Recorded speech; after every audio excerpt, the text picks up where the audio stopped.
Hi, I'm Dr. Lacey. We're talking all about the discussion section, and we are coming to future research.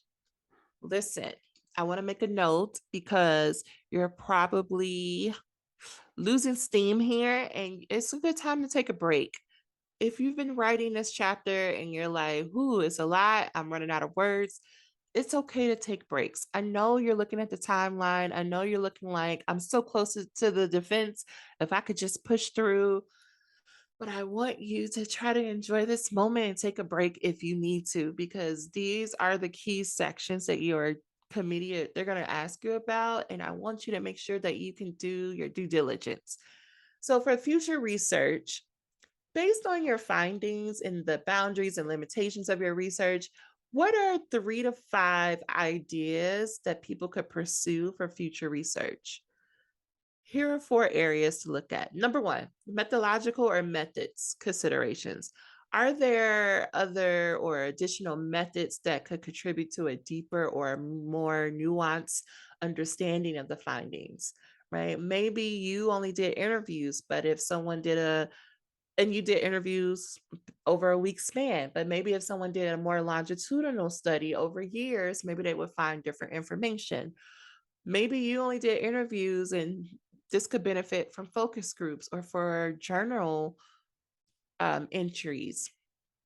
Maybe you did a qual, but it could be more of a mixed methods, right? Are there ideas there? Number two, participants. Are there other indoor additional identities or circumstances that contribute to a deeper or more nuanced understanding of the findings, right? So maybe you focused on first year teachers in the Denver area, and you would be curious to know, are the findings consistent with teachers who've been in education for 10 years or more in the Denver area, or first year teachers in the Illinois area, right? So think about identities or circumstances based on your participants that may have limited the information you received from your study.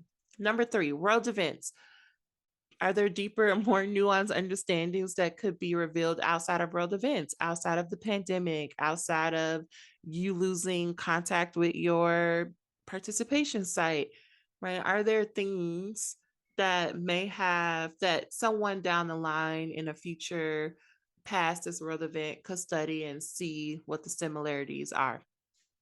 Number four, the scope of research. Are there deeper or more nuanced understanding that could be revealed if the scope of research were broadened or more constrained?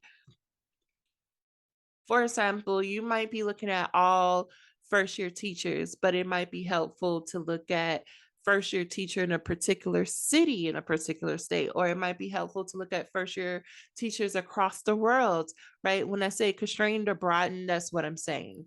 So these are all great points for you to think about for future research. And you might want to use phrases like future research is needed to establish XYZ. Future studies should take into account XYZ. Be great language for you to use as you craft this section. And then we're going to move on to recommendations for practice, which is in the next video.